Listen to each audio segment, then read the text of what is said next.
tasting. I looked for it too. I was like, I think I saw 50.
Thank you very much. Thank you.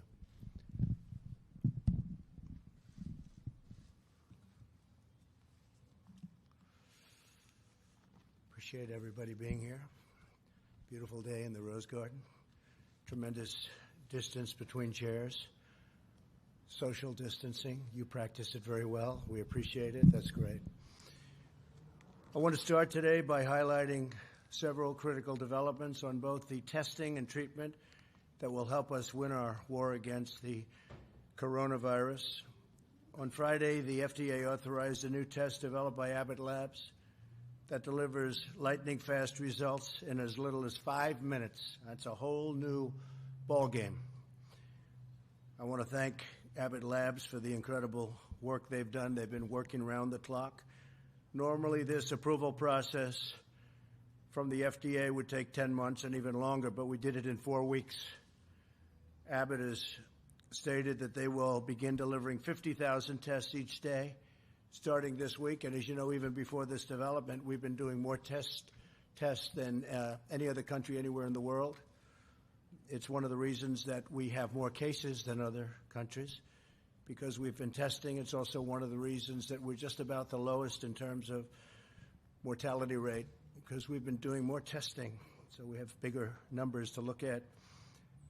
I want to also thank General Semonite of the Army Corps of Engineers and General Pavlovicek, who's here with us, who's going to say a few words in a little while.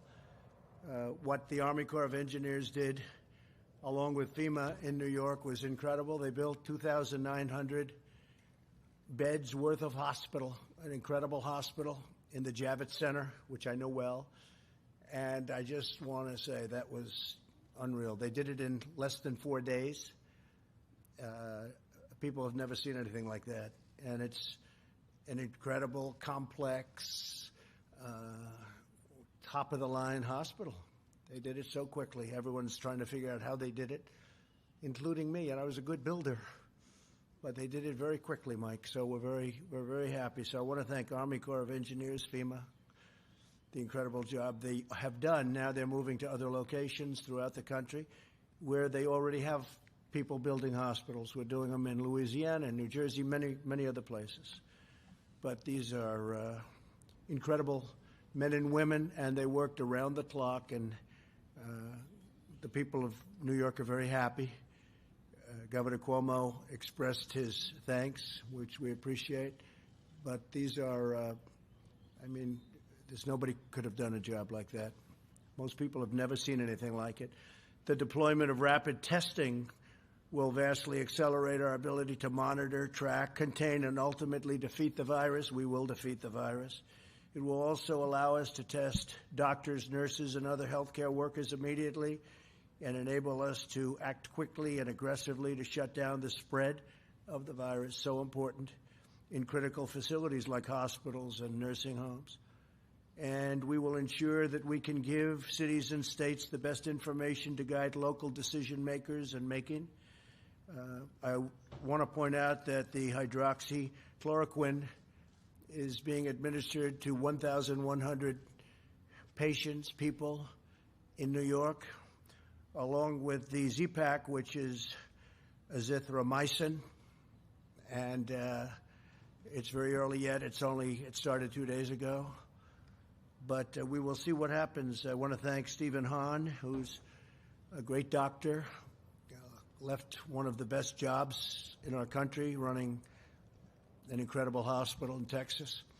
And he's the head of the FDA, and Stephen got approval for that so fast. Let's see how it works. It may not, but we may have some incredible results. We're going to know soon. So it's being tested on 1,100 people in New York. The FDA is also allowing the emergency use of a blood-related therapy called convalescent plasma as an experimental treatment for seriously ill patients. This treatment involves taking blood plasma from patients who have already recovered from the virus. So they're recovered, they're strong, something was good in them that worked.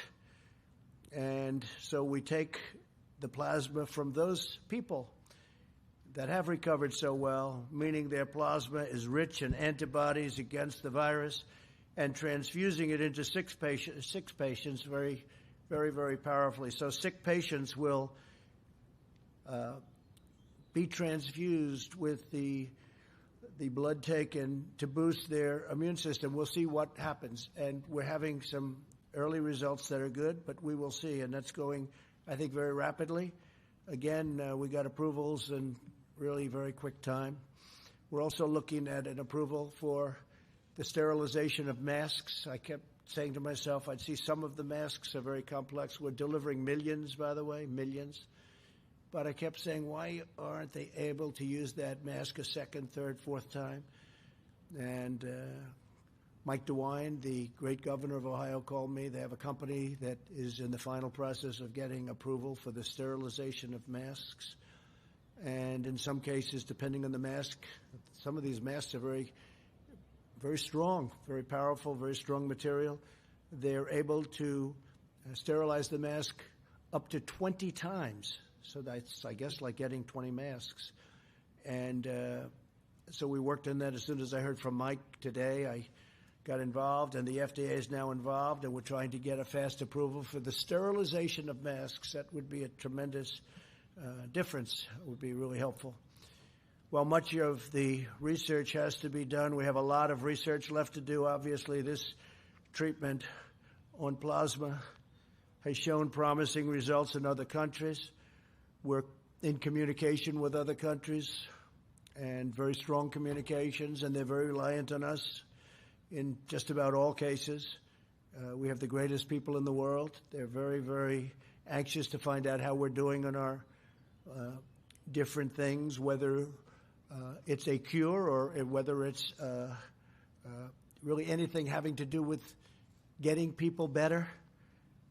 We have some interesting things will be announced, I think, over the next few weeks, but we'll see what happens. They're being tested right now. The vaccines are moving along very rapidly. The vaccines are an answer, but I'd like to see if we could do something therapeutically so that we could take care of the people that are already sick, and we're working on that at a level that people would be amazed. These are incredible people. They don't stop. This method also has been used for more than a century, and that's the blood-related therapy, more than a century to fight off infectious diseases, so it's not unusual. Our level of complexity has changed, but it's a concept that's been used for a long time, including during the Spanish flu epidemic, and that was really a pandemic of proportions like, frankly, nobody's seen until what we're facing now. That was in 1918. You know what the result of that was? Probably from 75 to 100 million people were killed. And also other viruses like the one in this outbreak. This is a very tough one. This is a tough one because it spread so quickly, like nothing we've seen. It spread so easily, so quickly. We're unleashing every tool in our nation's vast arsenal, economic, if you look, medical and scientific, military, homeland security is working very, very hard with all of them in order to vanquish the virus. As you know, every level of government, state, local, and federal, is working nonstop to obtain more personal protective equipment for frontline workers. We're delivering vast orders of this material. I'm going to ask a couple of the people here to join me that both make it and deliver it. Joining us today are the leaders of America's largest distributors of pharmaceuticals and medical equipment, including McKesson, Cardinal Health, Henry Schein, Owens & Minor, Medline, FedEx, and UPS. We just concluded a very productive meeting about ways to keep our supply chains and delivery systems moving at top speed. And maybe I'd like to just ask for a couple of minutes for Mike Kaufman to come up, and maybe Ed Paseka. Mike is with Cardinal, and Ed is Owen & Minor. But I appreciate, and if anybody else has anything, please come up. But if you could come up, Mike, for a second, and Ed for a second, just you could maybe say what you told me before when we had the meeting. Thank you. Thank you, Mr. President, and thanks for your leadership on this. Because of that leadership, we have really seen the government agencies working with industry like no time before. We've seen HHS, FEMA, the CDC work incredibly effectively with all of the distributors, and all of the distributors working together for the good of the people. And all of us have been so focused on making sure that we take care of our customers, because our customers are the ones that are taking care of the patients every day, and we need to do everything we can to make things good for them. And so it's been great to see how well all these government agencies have been coordinating together with us. Thank you very Thank you. much. Appreciate it. Thank you, Mr. President. Let me first start by thanking the administration for all the support you have provided to the industry.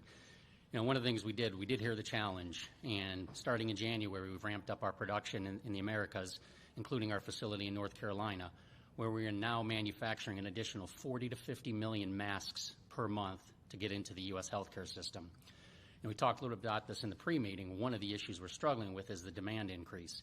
You know, I used an anecdotal example of one hospital in New York that traditionally uses roughly 10 to 20,000 masks a week, are now using 200,000 to 300,000 masks a week.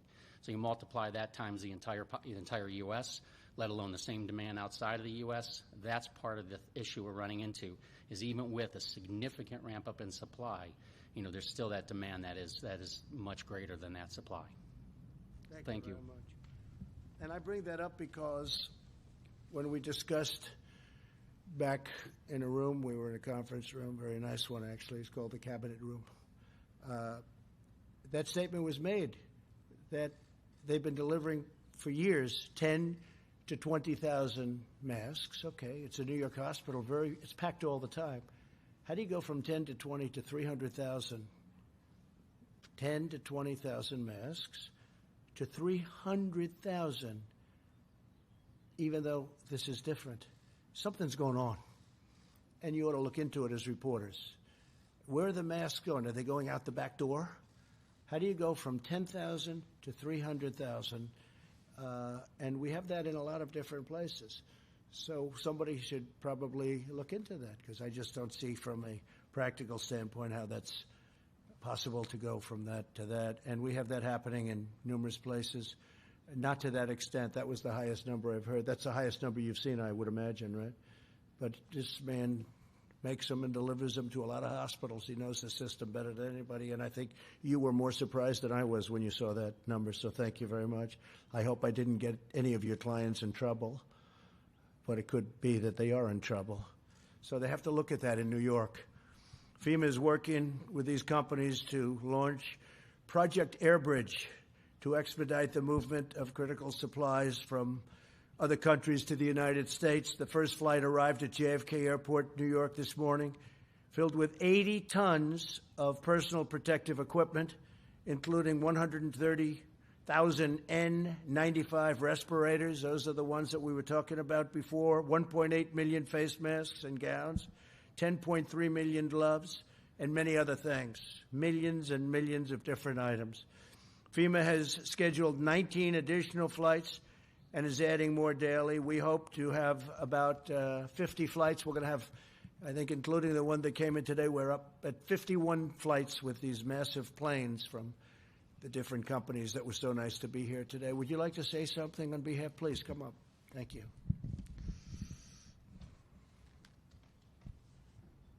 Thank you, Mr. President, for the incredible leadership.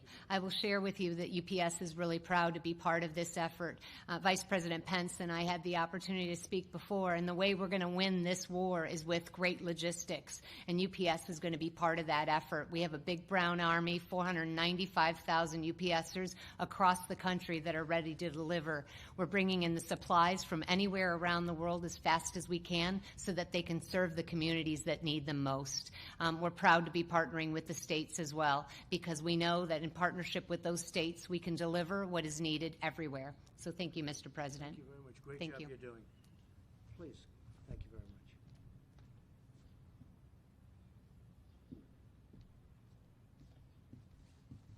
much. Thank you, Mr. President. I would certainly like to echo my colleagues' comments that the collaboration amongst many of the government agencies and the private market, the distributors represented here today, has been incredible, has been increasing and ramping up over the past weeks. Today's first delivery of Operation Airbridge, I think, is the first evidence that it's working.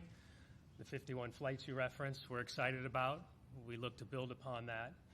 So I would echo my thanks for your leadership and certainly to the staffs for the terrific partnership and the commitment to protect the people we think about most often, which are the people on the front lines providing care. And maybe just a quick word of thanks on behalf of all the CEOs here to our teams that continue to show up in warehouses across the country, in pharmacies across the country, and do their jobs to keep the supply chain going. The supply chain is working. It's resilient. Supply is a challenge. We're tackling that. Thank you very much. Great job.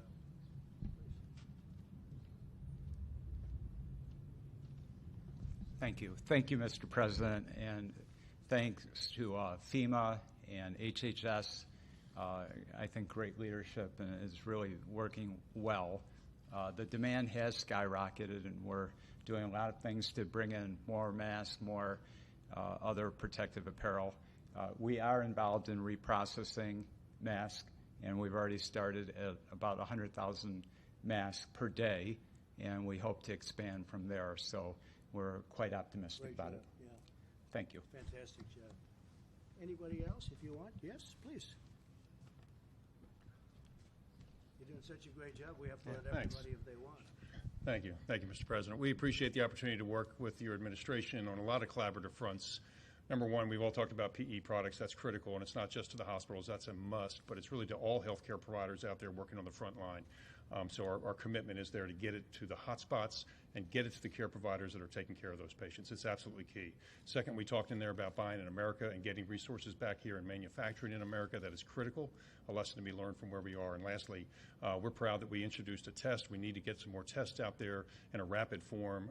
We're excited about that. We've worked with your administration very closely in the FDA, and we're very grateful for that because it's a quick, rapid antibody test that needed as well. So we're really proud to work with your administration. All going well. Thanks so much. Thank you.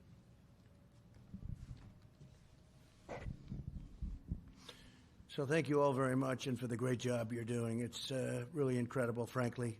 Many of the states are stocked up.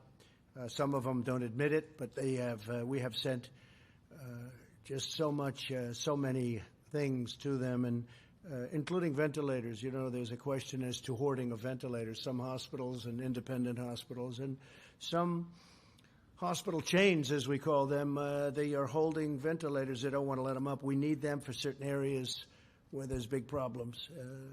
Can't hold them if they think there might be a problem weeks down the road. So we've delivered a lot, and this group has been really fantastic. We want to thank you. And UPS and FedEx, in particular, you've gone absolutely out of your way, so we appreciate everything you've done and delivered.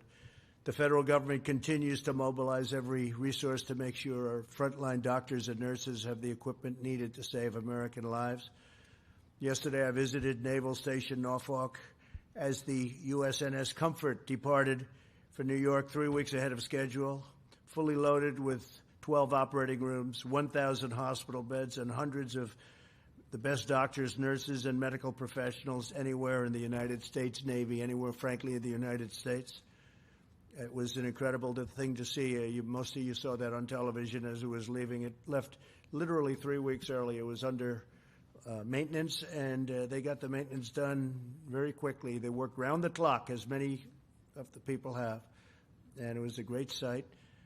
Additionally, two of the country's largest health insurers, Humana and Cigna, are announcing that they will waive copays, which is a big deal for anybody that understands insurance. They don't waive copays too easily, but we've asked them to do it, and they've done it. Coinsurance and deductibles for the coronavirus treatments to help ease the financial burden on American families during this pandemic. So they're waiving copays, coinsurance, and deductibles. I don't think anyone's heard of that one. Have you heard of that one before? I haven't heard. I want to thank them. Great companies. Today I spoke with Wolfgang Puck.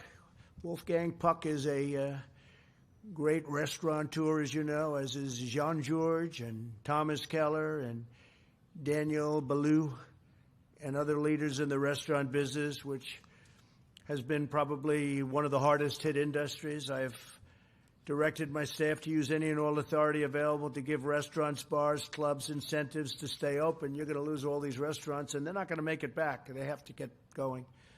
So what I'm doing is I'm going to tell Secretary Mnuchin and also our great Secretary of Labor, who you know very well, to immediately start looking into the restoring of the deductibility of meals and entertainment costs for corporations.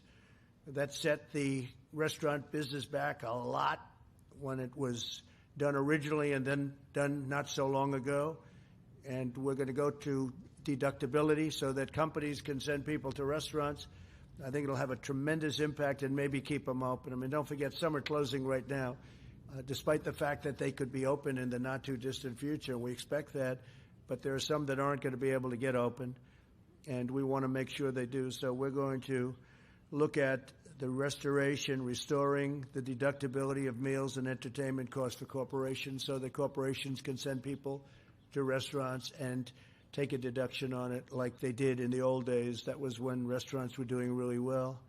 The financial relief bill I signed on Friday provided historic relief for American workers and small businesses. It includes $350 billion in job restoration and retention.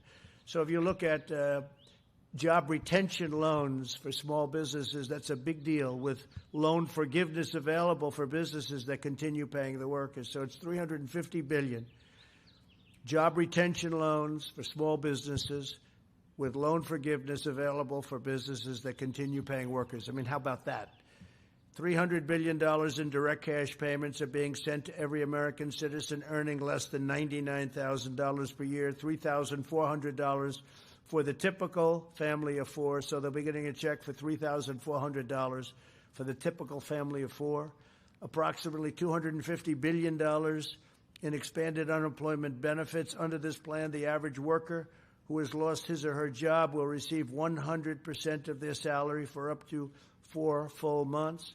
The bill provides for these unemployment checks to be delivered through the existing state unemployment systems, not us, state. And I was opposed to this method because many of the states have very antiquated computer systems that are 45 years old, and they're not prepared to handle this kind of distribution, this kind of money coming in so quickly. They're not set up for that, and I didn't want to do it, but our opponents wanted it, so we did it. And if they don't get their money fast, I'm going to ask that we convene federal government, that we come back to Congress, and we'll do something where we take care of it, because we can take care of it very easily and quickly, and I said that.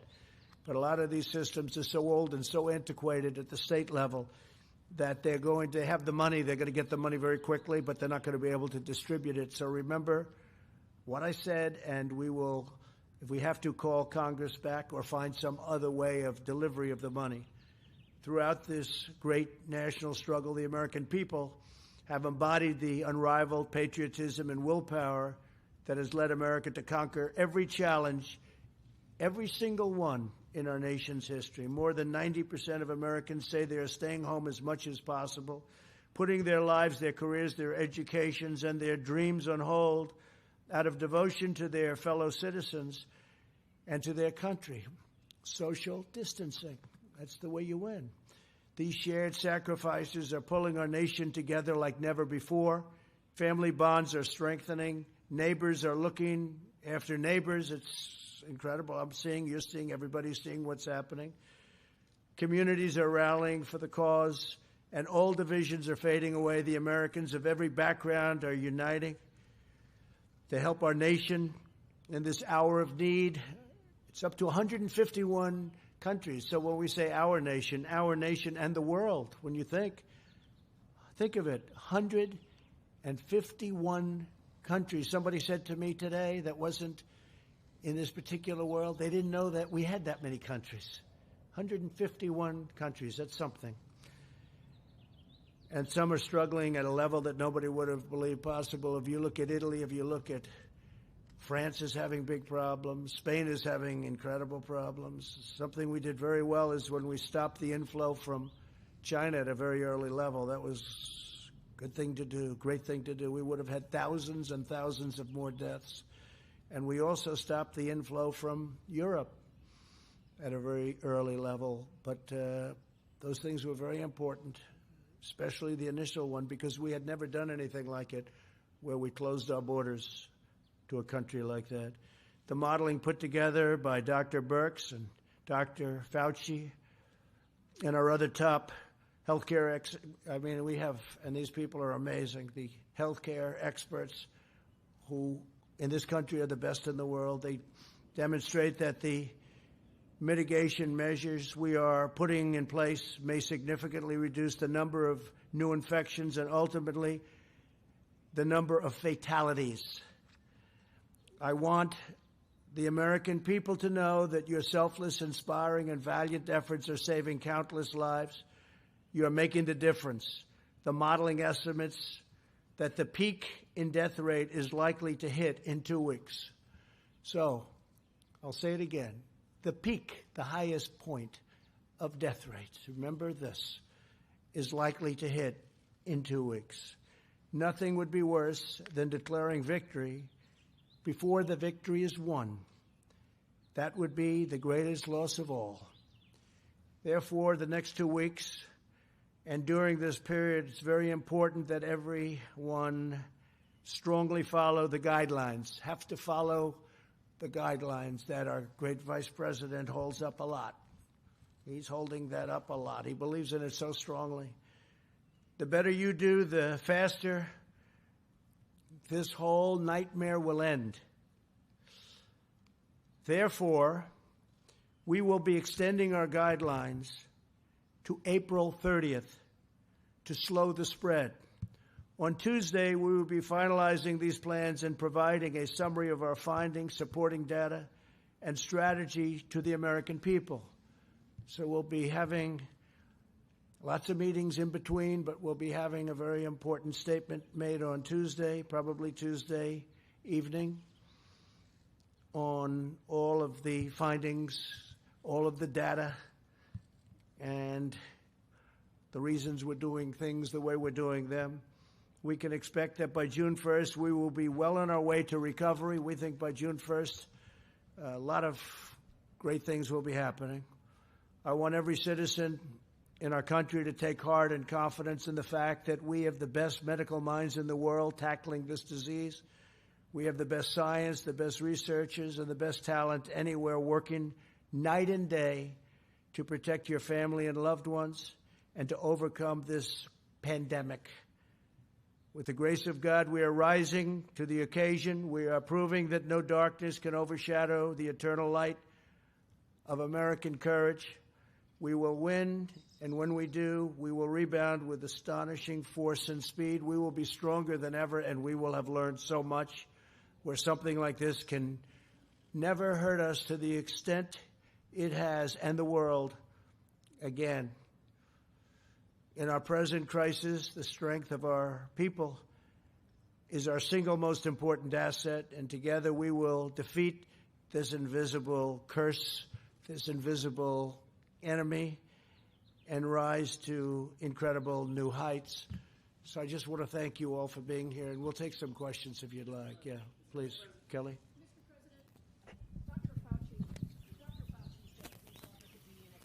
Million cases in the United States and deaths could exceed 100,000. Do you accept that assessment, and has that formed your thinking about extending these guidelines?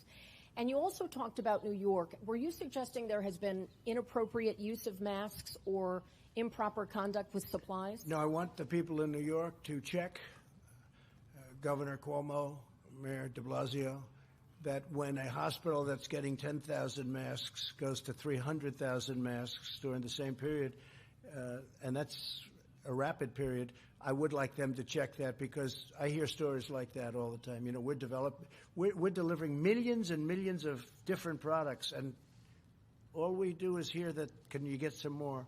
But when you hear that, and I heard that from one of the great companies of the world at doing this, it's a client. And they're going from, you heard it, 10,000, 20,000 tops to 300,000. And that's a hospital that's always full. So I think people should check that because there's something going on. It's not, I don't think it's hoarding. I think it's maybe worse than hoarding, but check it out. Check it out. I don't know. I think that's for other people to figure out. But you don't go from numbers like that. Now, other equipment likewise, because we're delivering a lot of ventilators. And we're building, by the way, we're building and buying, and we have a lot of ventilators that we're going to be sending out very soon. We also have right now in the stockpile almost 10,000 ventilators that we have to hold in case of emergency. We don't want them going out, and then Louisiana has a tremendous problem, which we now know they do. You know, all of a sudden it came very quickly. Louisiana was doing so fantastically well, then all of a sudden it was a big rash of cases. So we have to be prepared to move the ventilators. They're very important pieces of equipment. They're very expensive, and they're very complex. It's like building a car. You know, these are expensive, complicated, very complicated pieces of equipment. So we now have 10,000 in, and we inherited a system which was broken. Just like, I'll never forget the day when a general came and said, "Sir, my first week in office, we have no ammunition." That was in the military. We've now rebuilt our military, stronger than it's ever been, and we have so much ammunition. You wouldn't believe it, how much ammunition we have. But the same thing here. We had a stockpile that was deficient. We had testing that was no good. We had a testing situation that just wasn't right. It was okay for very small cases, but it was obsolete and it was broken, and it was only good for a very small situation. But what I'd like to do is I'd like to ask Dr. Fauci to come forward and discuss the number, because I think the number is going to be a very different number than the numbers that you talked about. Please, Doctor, you might talk about that. Yeah, thank you, Mr. President. Yeah, the number I gave out is, based on modeling, and I think it's entirely conceivable that if we do not mitigate to the extent that we're trying to do, that you could reach that number. Yeah, it's possible. I mean, you could make a big soundbite about it, but the fact is it's possible. What we're trying to do is not let that happen. So instead of concentrating on the upper and the lower, we're saying that we're trying to push it all the way down. But the second part of your question was, yes, we feel that the mitigation that we're doing right now is having an effect. It's very difficult to quantitate it because you have two dynamic things going on at the same time. You have the virus going up and you have the mitigation trying to push it down. But the decision to but to extend this mitigation process until the end of April, I think was a wise and prudent decision.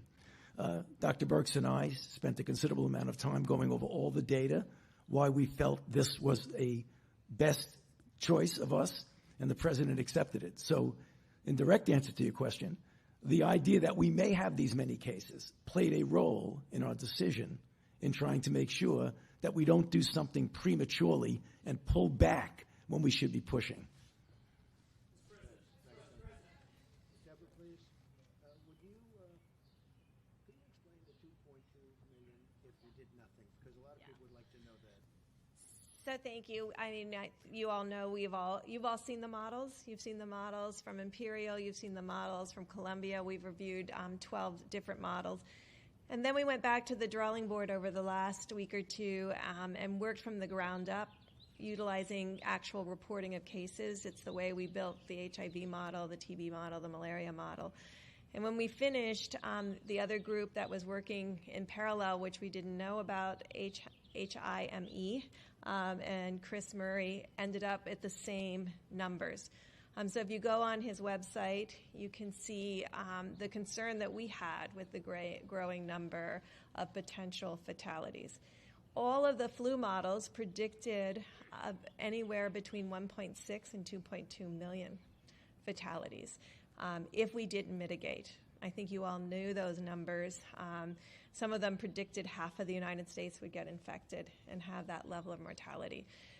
So we've worked very hard together to really look at all of the impacts of the different mitigations that have been utilized around the world and use that evidence base to really bring that data and that evidence to the President to consider for extending, which is not a simple situation when you ask people to stay home for another 30 days.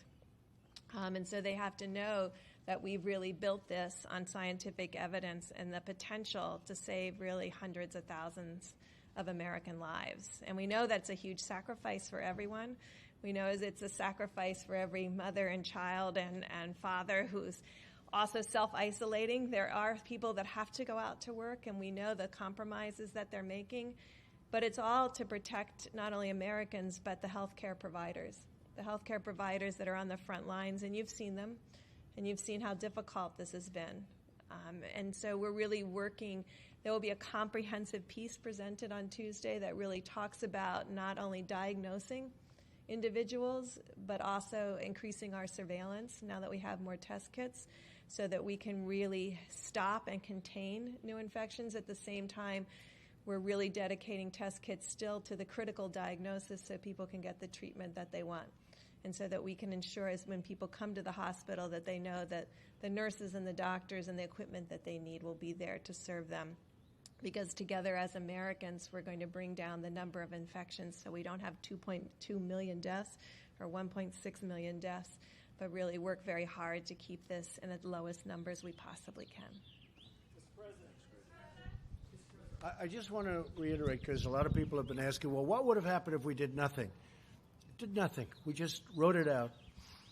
And I've been asking that question to Tony and Deborah, and they've been talking to me about it for a long time. Other people have been asking that question. And I think we got our most accurate study today, or certainly most comprehensive. Think of the number, 2.2, potentially 2.2 million people if we did nothing. If we didn't do the distancing, if we didn't do all of the things that we're doing.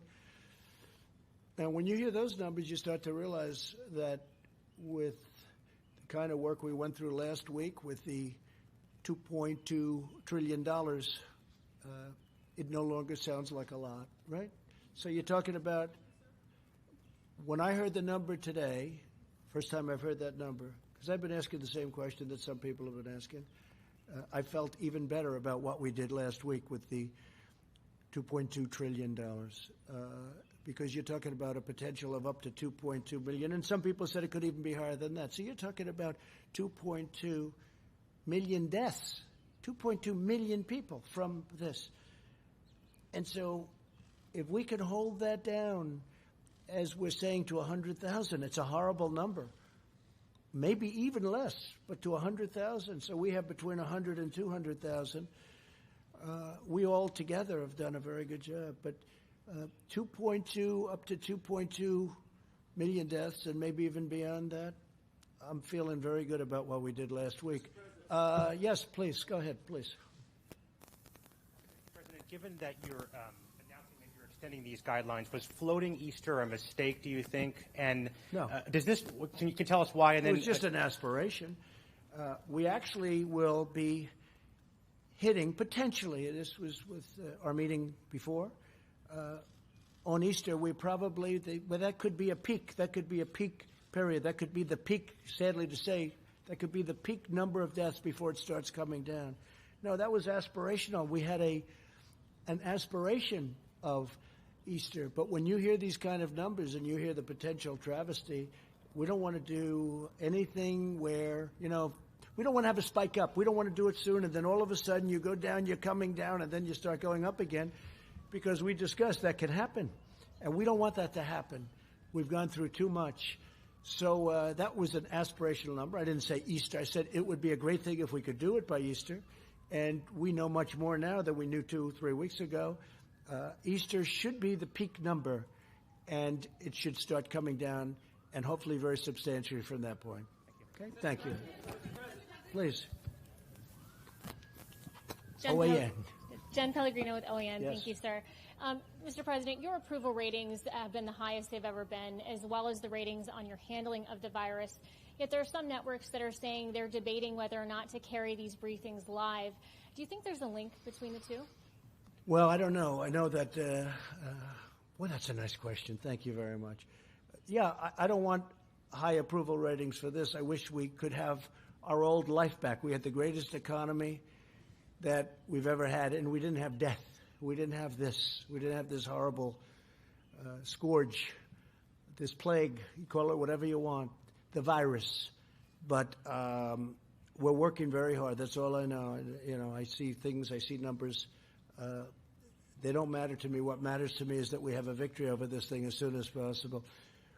When you hear that 2.2 million people could have died if we didn't go through all of this, and now the number will be, you know, a much lower number. Hopefully it's going to be the numbers that we're talking about. So I appreciate it very much. But, you know, what I want is I want our life back again. I want our country back. I want the world back. I want the world to get rid of this. This, again, 151 countries. And we're going to do it. We're going to have a great victory. We're going to have a great victory. Go ahead, please. Sorry, buddy. Yeah, thanks. You mentioned it. I just want to make sure I was right. So Humana and Cigna are going to waive for all costs for anybody that's got the coronavirus. They're going to take care of everything? Well, that's what they said. I told you what they're going to take. Right. Copays in particular, that's a big deal. Insurance companies don't do that, and I appreciate it. Humana and Cigna, they should be getting a lot of credit for that. Will there be other companies? They're just those two? Well, those two are getting a lot of credit right now for it, and they should, because it's something that it's a lot of money they're waiving. And so we thank them. Will there be other companies? I wouldn't be surprised. Are you calling on them to do it, There's great spirit. I'll tell you what, yeah, I'd love to have them do it. Let them waive those copays. There's a great spirit in this country right now. Mm-hmm. I mean, I know insurance companies better than anybody. They just don't do that. But now there's a spirit like I have not seen. I have never seen anything like it. I mean, even the media is much more fair. I wouldn't say all of it, but that's okay. They should be fair because they should want this to end. This is about death. So I want to thank Cigna and Humana. Thank you. Will the federal government be reimbursing those insurance companies, or is this something they really are just doing out of their pocketbooks? They haven't asked for reimbursement, so I assume they're not. They said they're going to waive them. Waiving them doesn't mean we're going to waive them and get reimbursed. No. Okay. And second question for you, sir. First of the month is 3 days away. I know these cash payments are coming. Treasury Secretary Mnuchin said today about 3 weeks they should get there. For people that are worried about paying rent, I know mortgages through HUD is taken care of, but I'm just curious about rent. What should people be doing for the first of the month? Well, they're going to be getting the money. I will tell you, I think landlords are going to take it easy. We may put out a statement on that. I think a lot of people that are owed money are going to take it easy. They don't sort of have a choice. But a lot of concessions are made, just like the insurance companies. A lot of concessions are being made that wouldn't have even been thought of 3 weeks ago, not even thought of. So a lot of really positive things are happening. Please, behind you. Thank you, Mr. President. Yesterday, why did you publicly threaten quarantine on New York, New Jersey, parts of Connecticut? I didn't do that at all. Read the statement. Read the statement. Read what I said.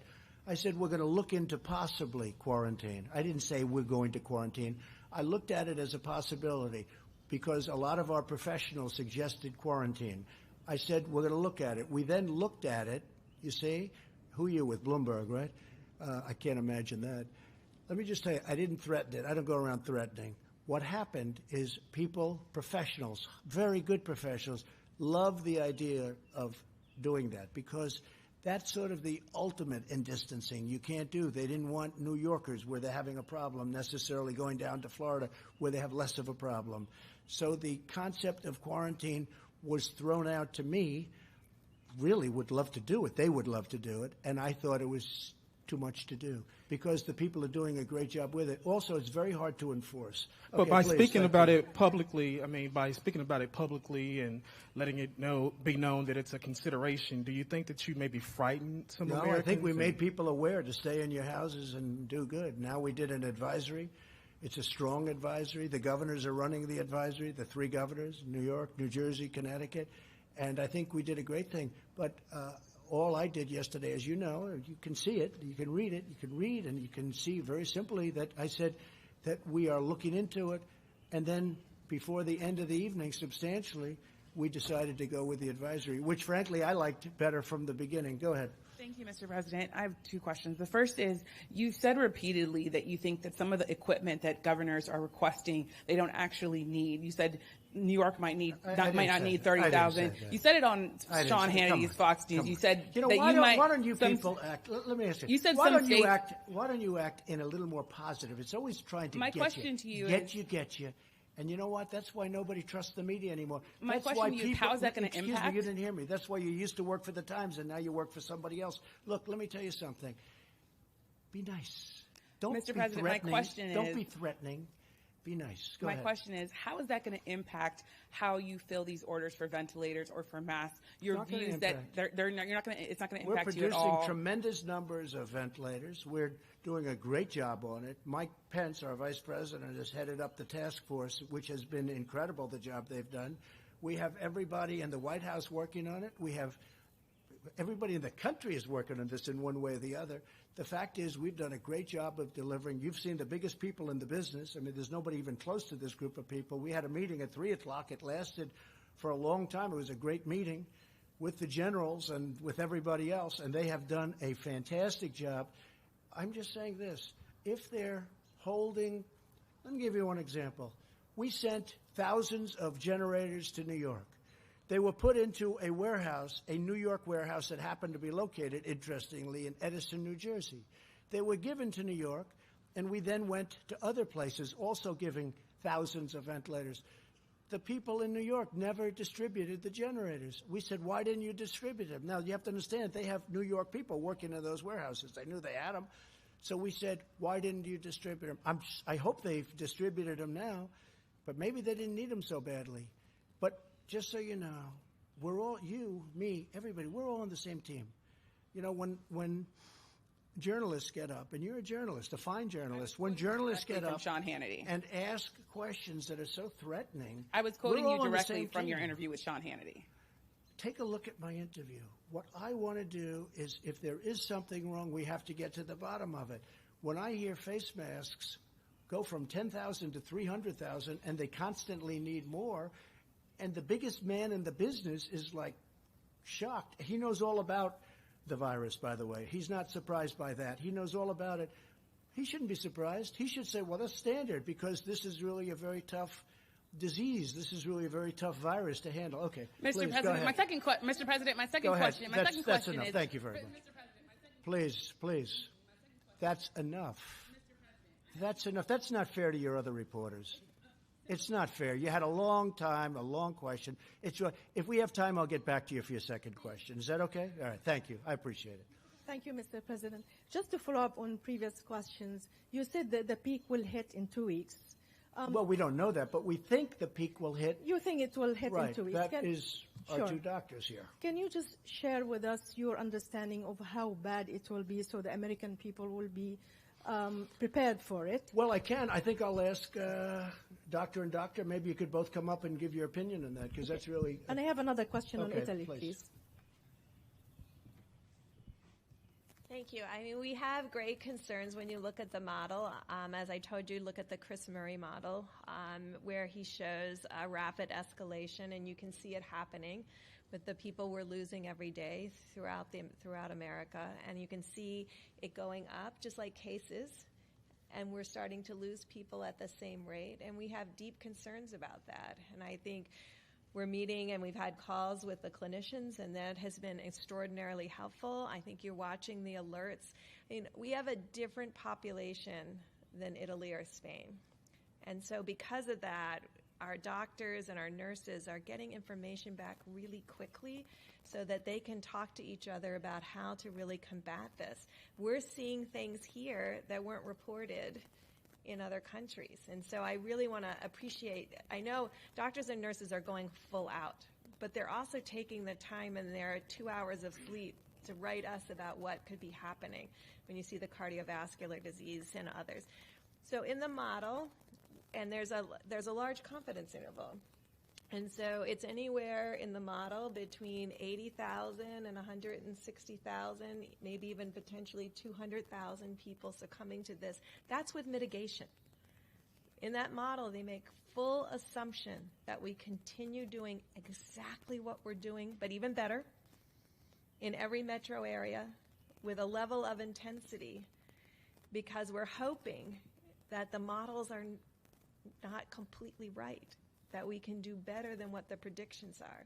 But we're tracking it very closely, and I think there's people around the United States really helping us. Scientists across the country have really given freely of their time to really help us not only model this, but really assure that the American public knows how important it is that they stay doing this.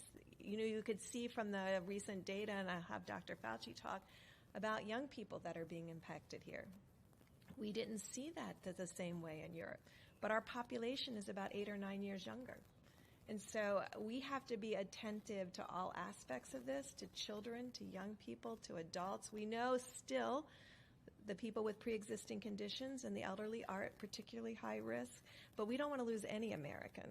And so that's why I think the president came to the conclusion that at a minimum we have to continue what we've been doing, but even better. To every metro area out there, we have to do better. We have to ensure that we're protecting each other. Tony, you want to... So, at the risk of offending my modeling colleagues, models are good, but models often generate the kind of anxious question that you asked, is how bad could this possibly get? And as I've said many, many times, a model is as good as the assumptions that you put into the model. And very often, many of these assumptions are based on a complexity of issues that aren't necessarily the same, as Dr. Burke said, from one country to the other. So when you give a model, you have the worst extreme, you have the best extreme. Often the worst extreme means that you don't do anything. You just, as we say, let it rip and let it go. If you go to the lower end, that means you actually mitigate it really to the utmost. So what I like to do as a scientist, a physician, a public health official, is to not ignore models, but say, look at the data as it's evolving and do everything you possibly can to mitigate that instead of getting overly anxious about the extremes of the model. Again, not to push them aside completely, but the reason the president made the announcement today about going to the end of April is because we want to make sure that we don't prematurely think we're doing so great. We may be, but we want to push it to the extreme. So take that with you, and maybe you'll be less anxious. Okay. President, on behalf of the foreign pool, sir, you mentioned Italy. Just to finish with, Sure. So what both were saying and what Dr. Fauci just brought up, we don't want to do well and then end a little bit early and have it start going up again, because that would be a disaster. Go ahead, please. You mentioned Italy. Italy is a close ally of the United Yes. States. They are facing catastrophic time. Yes. They have been receiving help from countries like Russia, China, even Cuba. Cuban doctors have been sent to Italy. Is the United States stepping in to Yes, help we a are. close In fact, ally like I Italy? met last night with our people. We're sending them a lot of different things that we're not needing because we're obviously in need of a lot also. And we're also helping them monetarily. We are helping Italy a lot. We're working very closely with Italy, and we're working closely with Spain, too, which is really hit hard. And we're working with everybody. I spoke with Angela Merkel the other day. Germany's hit hard. Their mortality rate is different, I think, because they do more testing. But their mortality rate is much different. Italy's mortality rate is very high. So is Spain. But we're working very closely with them. Yes, we had a big meeting on it last night.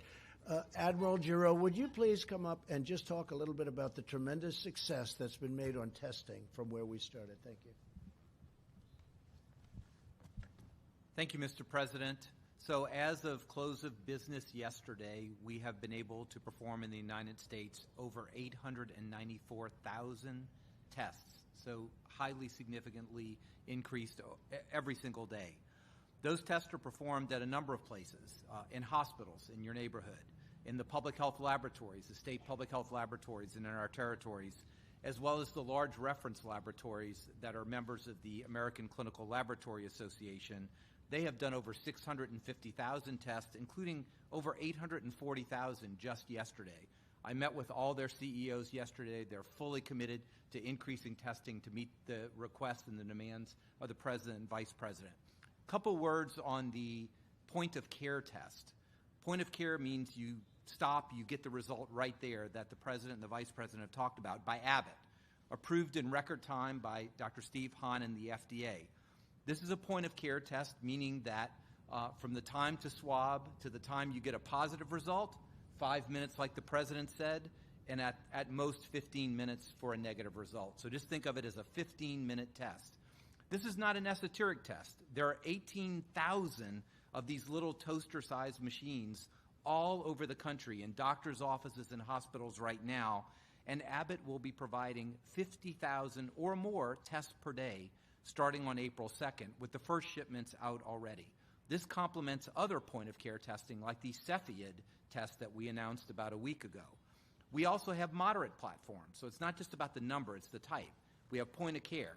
We have moderate platforms that are in hospitals and in larger clinics and academic medical centers. And then we have the very large test. You've heard Ambassador Birx talk about the Roche tests and the Roche platforms that are in some of these big reference laboratories. So it's not just about the number, but it's about painting this very complex ecosystem so that everybody who needs a test can get a test.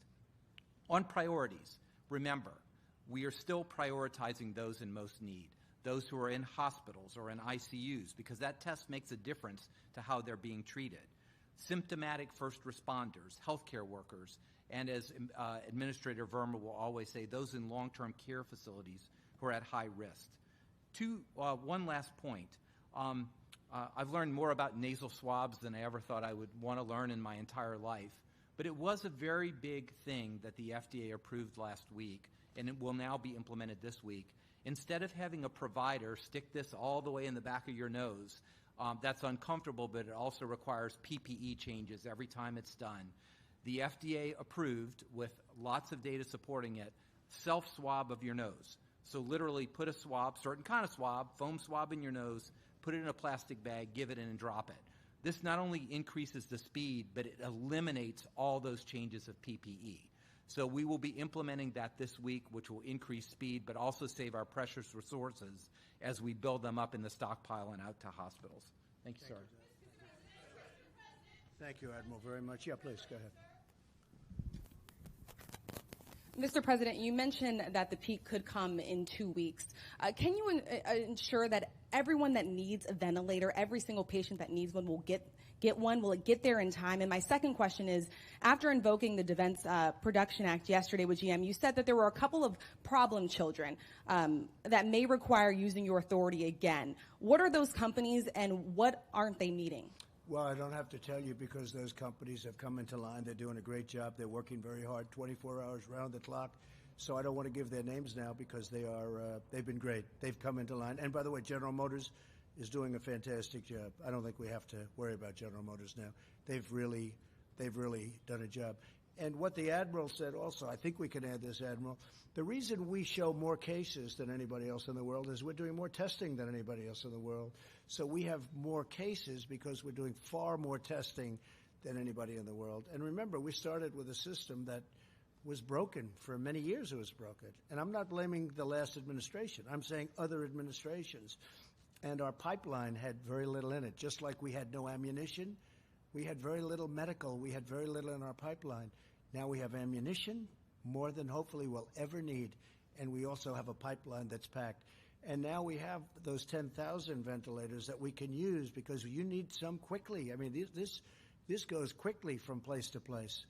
I'd love to give them all out right now, but we need them quickly. I don't want to give them out and then we have to take them back and move them someplace else. So we're very much prepared. Please. Mr. President, states like Florida have reportedly had 100% of their requests for supplies from the National Strategic Stockpile filled, but other states like Massachusetts have not. So how is that assessment being made, and why has Florida gotten its request Well, fulfilled? I think you're going to find that almost all states. Look, I was on the call yesterday with the governors, and they were happy with the job we're doing. And I'll tell you what, if you had a different administration, they would not have been happy. These are people that speak their mind. They were happy. It was falsely reported by a couple of people that, oh, gee, they weren't. They were happy.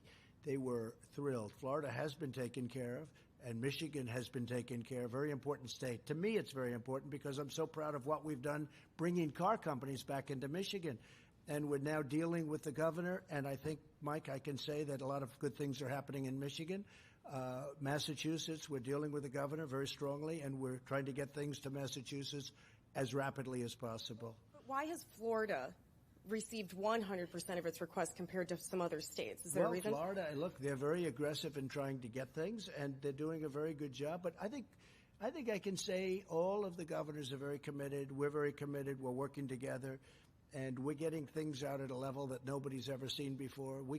You can speak to FedEx, you can speak to UPS, they've never done anything like this, what they're doing right now. And nobody in the world has been able to match what these great companies have been able to do. If we left that to government, it would have been a tough thing. We have mobilized private enterprise.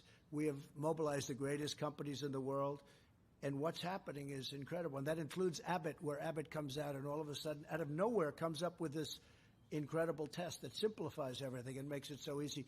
So I think you're going to find most states are very happy. I'm dealing with the governor of Louisiana, John Bel Edwards. He's a Democrat, if that's what you're getting at. But I'm dealing with him very successfully. I think he's very happy. I think he's actually amazed at what he's been able to get. In fact, we were even forward thinking. I suggested we send additional ventilators and other things. We're building a hospital in Louisiana, very importantly. We're building hospitals in New Jersey. Governor Murphy of New Jersey is a terrific guy, and frankly, he wants, he's got a pretty hot spot right there, right next to New York. And we're doing hospitals, we're doing ventilators, we're getting a lot to Governor Murphy. That's New Jersey. Last night I spoke to the governor of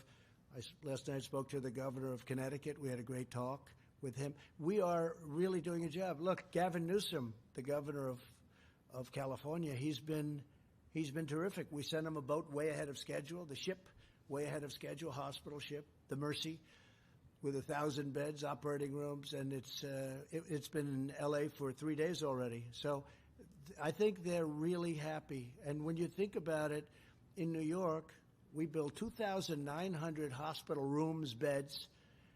Nobody's ever seen it before. The governor's never seen anything like that before.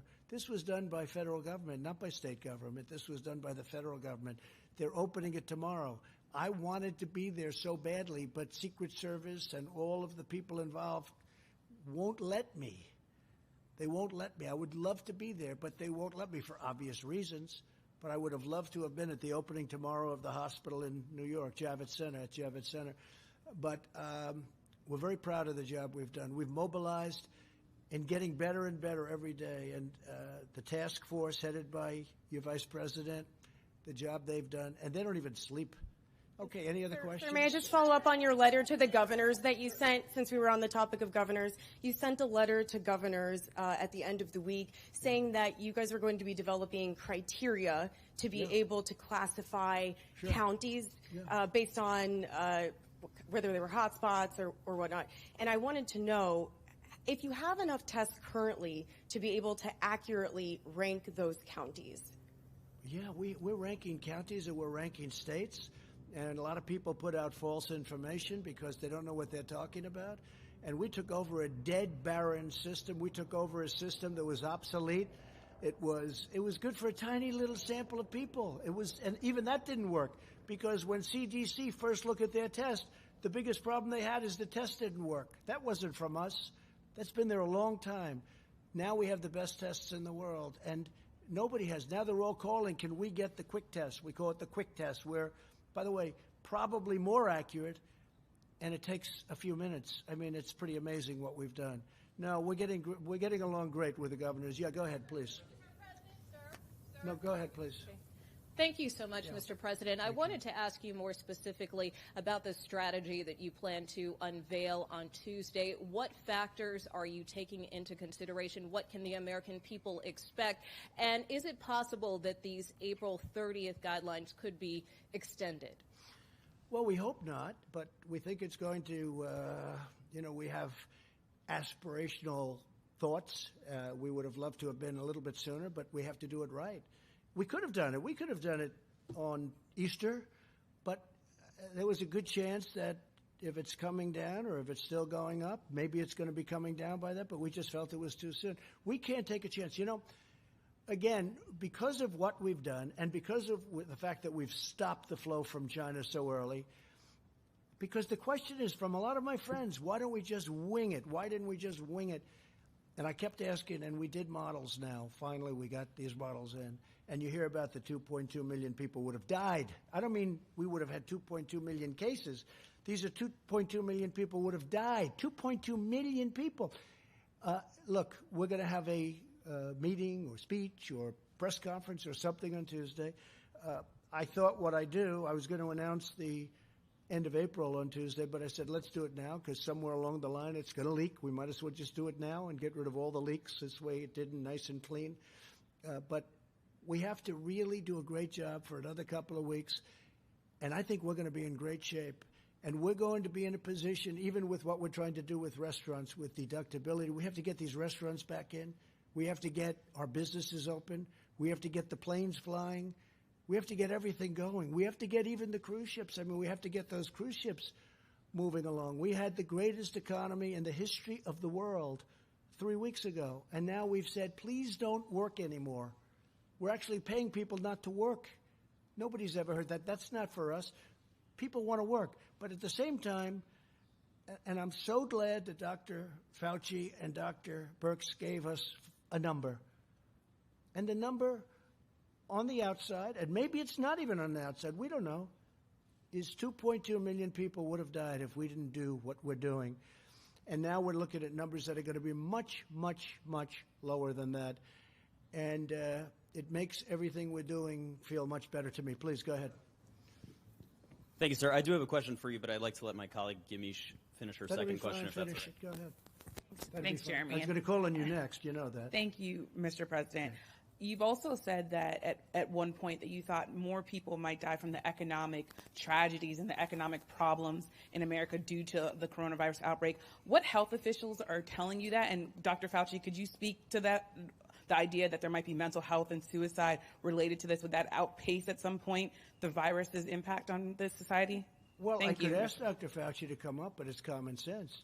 You're going to have massive depression, meaning mental depression. You're going to have depression in the economy also, but you're going to have mental depression for people. You're going to have large numbers of suicides. Take a look at what happens in a really horrible recession or worse. So you're going to have tremendous suicides, but you know what you're going to have more than anything else? Drug addiction. You will see drugs being used like nobody's ever used them before, and people are going to be dying all over the place from drug addiction, because you would have people that had a wonderful job at a restaurant or even owned a restaurant. I spoke to great people today that have done a great job, and one day they're at the top of their business. They're celebrity chefs. They've got the most successful restaurants, and in one day they have nothing. They've gotten wiped out one day from our enemy, this invisible, horrible scourge. So when you ask me that, it's so easy to figure that. I mean, massive drug use, massive depression, mental depression, massive numbers of suicide. Anxiety causes, disease, they say. A lot of people, you're going to have tremendous. And hopefully we're not going to have that, because hopefully by what we're doing, we get the best of both worlds. We don't have 2.2 million deaths. We have a number that's much less, much, much less. And at the same time, we get our country running again. Please. Thank you. Thank you, Mr. President. You were next. He was very nice in doing it, though, nevertheless. Go ahead. Thank you, Which sir. is unusual for CNN. Two quick questions. First of all, during this 30-day additional period, do you anticipate at all relaxing those restrictions by region during these additional 30 days? I don't think or no? so. It's a great question, actually. I don't think so. And I asked that the same. I said, how about Nebraska? How about Idaho? How about Iowa? And you know what? Those people are so great, the whole Midwest. I don't think they want to be in that position, actually. And probably I was given a pretty strong look by these two people. They said, we don't like that idea. So, we're relying on them. They're the best in their profession, and they didn't like the idea. And secondly, sir, I want to ask you about And some we comments. could do it, but I don't think it would be good. Thank you, sir. I'd also like to ask you about some comments you made on Friday. You were talking about governors of different states, and you said, I want them to be appreciative. You also said, if they don't treat you right, But I didn't say don't that. call. I didn't These are say direct that. No, it's such quotes, sir. Excuse me. Ready? Take a look at what I said.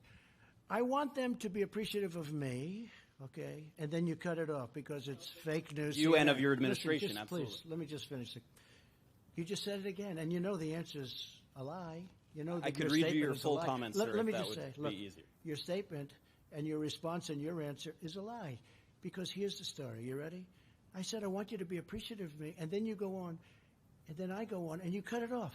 But it says You said, because I when want you're them not, to be appreciative. I don't want them to say things that aren't true. I want them to be appreciative. We've done a great job. And I'm not talking about me. I'm talking about Mike Pence, the task force. I'm talking about Thank FEMA, you. the Army Corps of Engineers. Thank you. But then you went on to say, if they don't treat you right, I don't call. He's a different type of person. I don't you call. Said, referring to No, the I vice don't president. call. No, I don't call the governor of Washington Why in now. this time? But Mike Pence calls, and the head of FEMA calls. I don't stop them. Did I ever ask you to do anything negative, Mike, to Washington, the state of Washington? Michigan, I love that state. That's one of my favorite places in the whole world, Michigan, and I'm so proud of what's happened with the auto industry. It's coming back to Michigan. No, I don't have to call because I'm probably better off not, because we don't get – he's a failed presidential candidate. He's a nasty person. I don't like the governor of Washington. So you know who calls? I get Mike Pence to call. I get the head of FEMA to call. I get the admiral to call. But what you didn't say – see, you started it off and you talked about – I have to be appreciated. But then, when you read the rest, it said because if you don't appreciate, you're not respecting these incredible people, the two admirals, you're not appreciating FEMA and the Army Corps of Engineers who built 2,900 beds in 3.5 days, and you're not appreciating all of the work that's been done, and you're not appreciating these incredible people from private enterprise that are delivering things in numbers that nobody's ever seen. See, and that's why people aren't watching CNN very much anymore. That's why they don't like it. That's why your ratings are no good. Because you even, after knowing the truth for days now, you bring up the old lie. Read the rest of your question, the rest of your statement, you didn't put in. You have to put that in. And it said in there, FEMA, and it said in there, Army Corps of Engineers, because when they disrespect me, they're disrespecting our government. And you know what? I don't mind if I'm disrespected, but they can't disrespect the Army Corps of Engineers and FEMA. Okay. Why is the lack of appreciation? Please go ahead.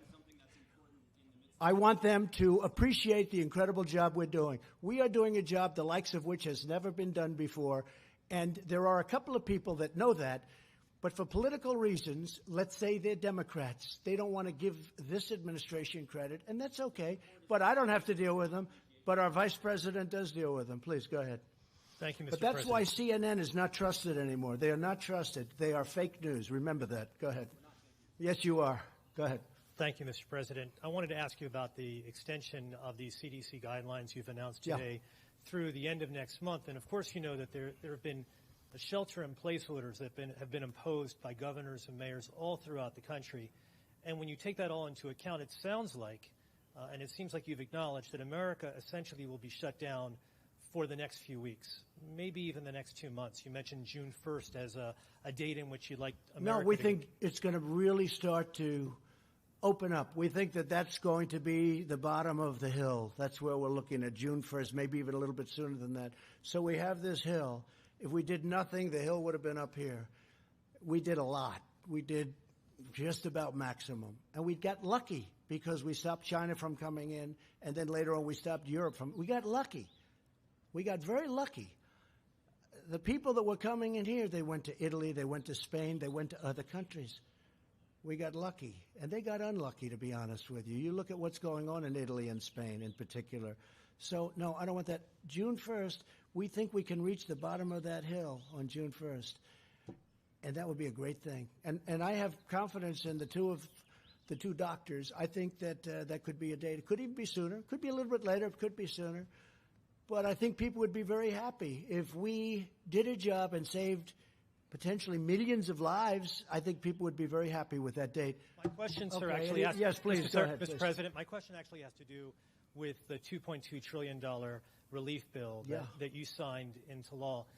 In your view, do you think that another relief bill, another phase bill, may be necessary? And are you prepared to support that, Mr. President? Well, I'm prepared to do whatever is necessary to, number one, save lives, and number two, bring our economy back strong just like it was before. I think our economy has a chance to be just as good and even better than it was before. And remember, a lot of the money that you read about, that's all coming back. These are loans to great companies that got stopped from doing business. They'll be back very soon.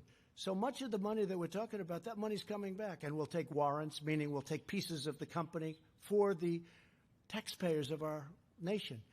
I expect that we'll make a lot of money with that money. We're going to make a lot of money, and that's okay. I don't even want to talk about making money because what I want to talk about is two things. Number one is saving lives, and number two is bringing our economy back, okay? But I think we're going to do very well. That whole money, a lot of it's coming back. Please. Mr. President, thank you. Earlier this afternoon, you had tweeted that there are on average 8.5 million Americans tuned into these daily press briefings. Yet there are some networks out there that are, concerned about taking these briefings. No, I know exactly what you're saying. No, I've read that. What do you say to Well, these I've read that detractors? CNN doesn't want to cover them. I've read that, except they can't help them because the ratings are so high. If the ratings were low, they wouldn't be here. This man wouldn't be here. In 100 years, you could bet your life that he would never be here with CNN and all their cameras if they're bad, because we help their ratings. We lift up their ratings because their ratings are very low. But for the most part, I haven't heard that. I will say the Washington Post has a drive on not to go to the President of the United States news conference because, frankly, so many people are watching. We're getting the word out. We're getting the accurate word out. And a lot of people are happy about it, and a lot of people aren't. But they should be happy. When I have the general, when I have Seema, and when I have Tony, and when I have our incredible, these are all like people that have become big stars, okay? But they've done a great job. But Deborah has done a fantastic, all of these people, they don't want to be stars. You know what they want? They want to win. They want to win the battle against the virus. They've been fighting this stuff their whole life. Between Ebola and swine flu and, I don't know, I'm not sure I'd love your life, but that's what you like, right? That's what they do. They fight disease. And you know what? There's nobody that does it better. But I think the American public, ultimately, they should be the decider. It's like if they don't want to watch, they shouldn't watch. And we shouldn't have bigger ratings than The Bachelor or, as the New York Times said, we have Monday Night Football type ratings. Now, I didn't say that. I have no idea what they are, in a sense, but I know that the Times, they say it's all the news that's fit to print. I say it's all the news that's not fit to print because I think they are not honest people. But that's okay. But they can't help it. But even they said that the ratings are like Monday Night Football ratings and that these are like Bachelor finale. That's their end. When the big deal happened, I have no idea what happened because I'm too busy working on this. Somebody will tell me what happened. So, no, I think it's terrible. When they don't want the President of the United States to have a voice, you're not talking about democracy any longer. Please. Thank you very much.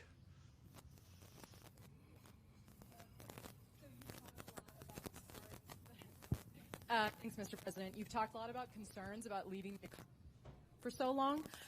Was there any dissent from your top economic advisors in your decision to leave the guidelines in place until the end of April? No, and this is before we heard the 2.2 million people. We had a lot of people who were saying maybe we shouldn't do anything. Just ride it. They say ride it like a cowboy. Just ride it. Ride that sucker right through. That's where the 2.2 million people come in. Would have died, maybe, but it would have been 1.6 to 2.2, and that's not acceptable. But there were a lot of people that said, I thought about it. I said, maybe we should ride it through. You know, you always hear about the flu. I talk about it all the time. We had a bad flu season.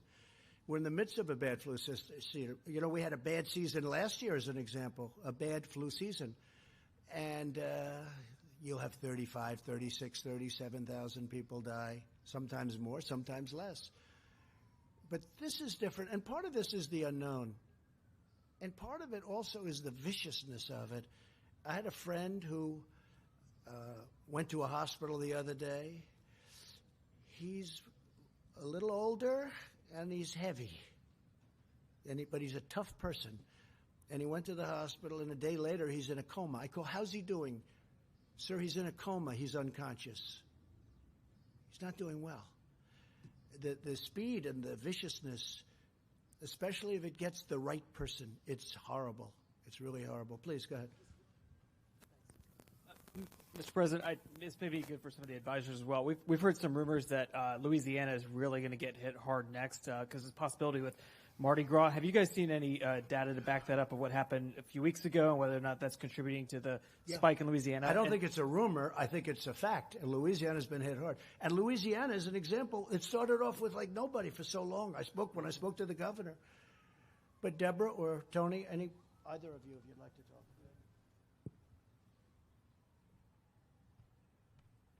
You know, I think you heard us talk about a week ago that we were very worried about the numbers and how they were increasing in Louisiana, how they were increasing in Cook County, how they were increasing in Dearborn and Detroit. And I think those are areas that we're still watching very carefully. And like the President said, when people get this virus, some people do very poorly.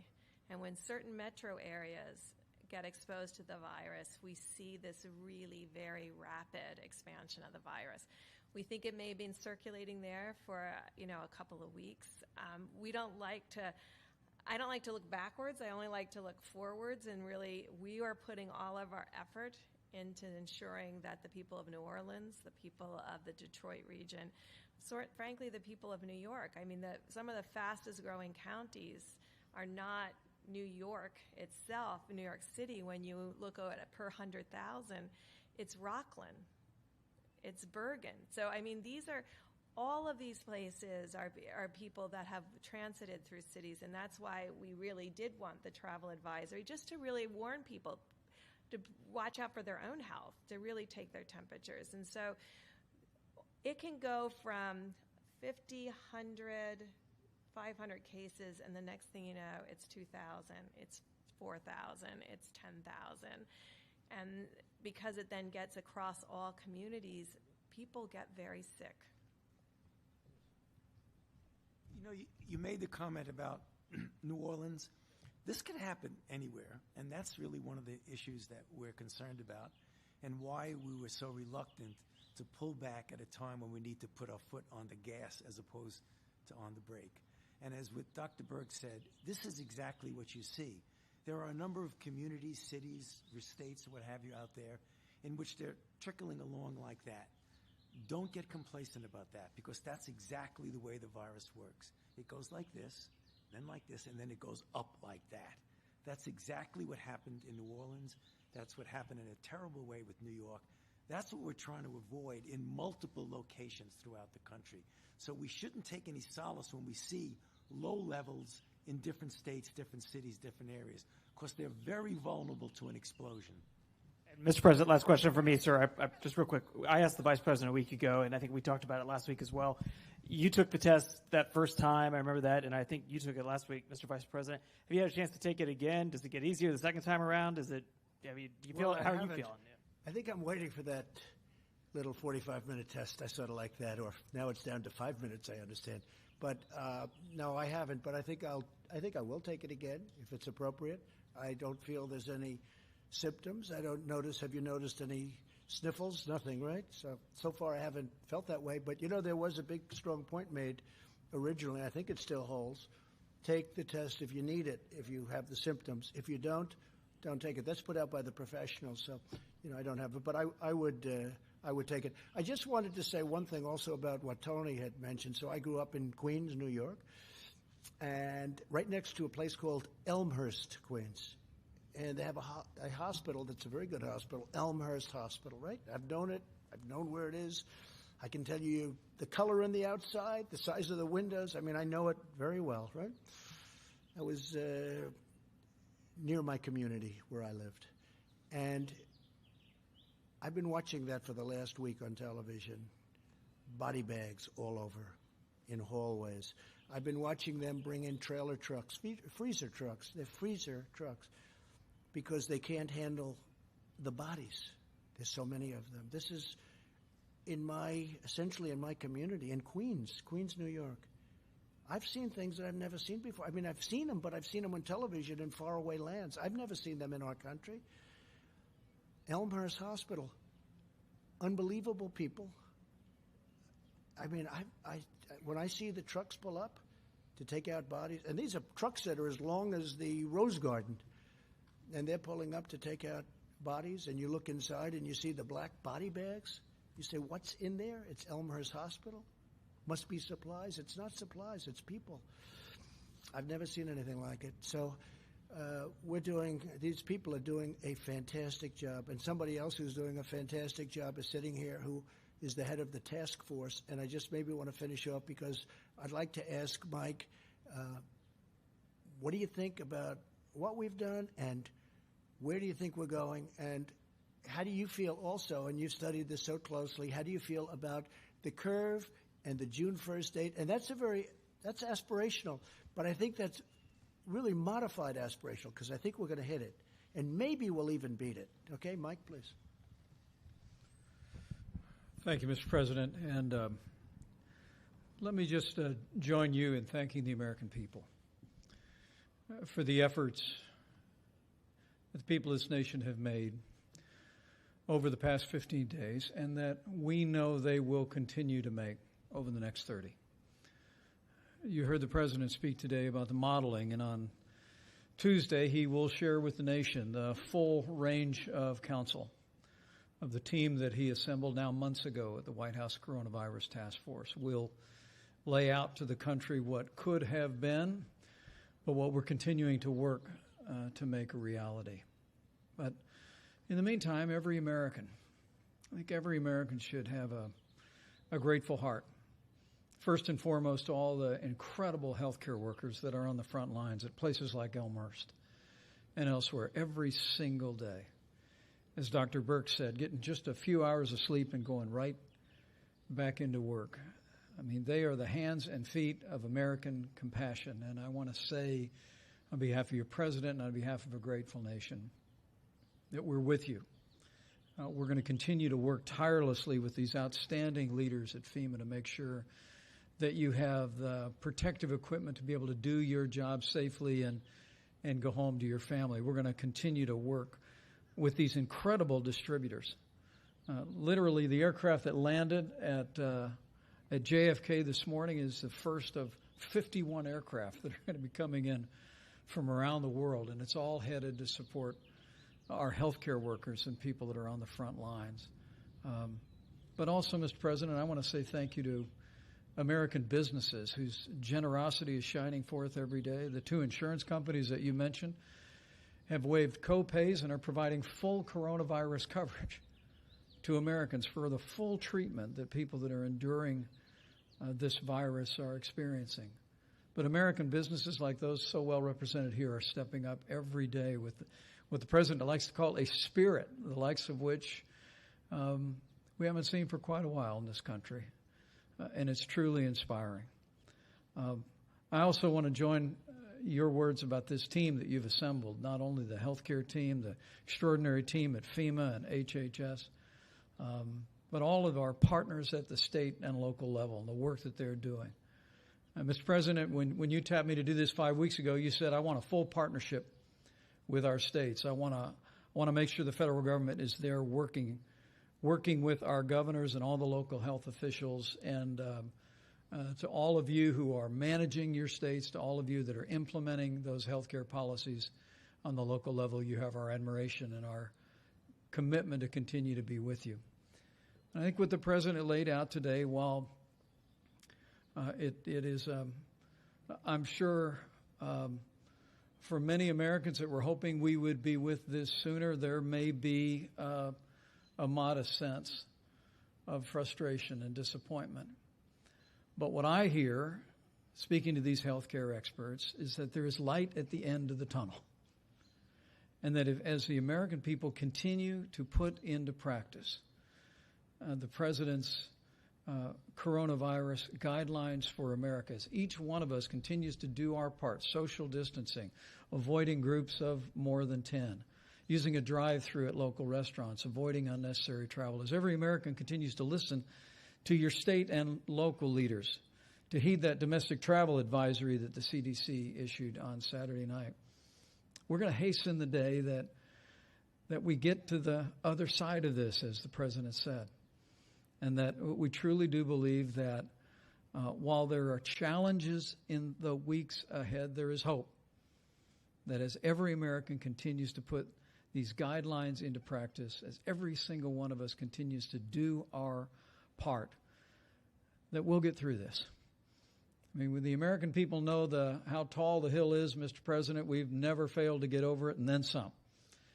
And I think with your leadership, with this extraordinary team that you've assembled, with the great leadership that we have at state and local levels, the partnership with American businesses, and the can-do spirit of the American people, we'll get through this, and we'll get through this together. Thank you. Thank you, Mike.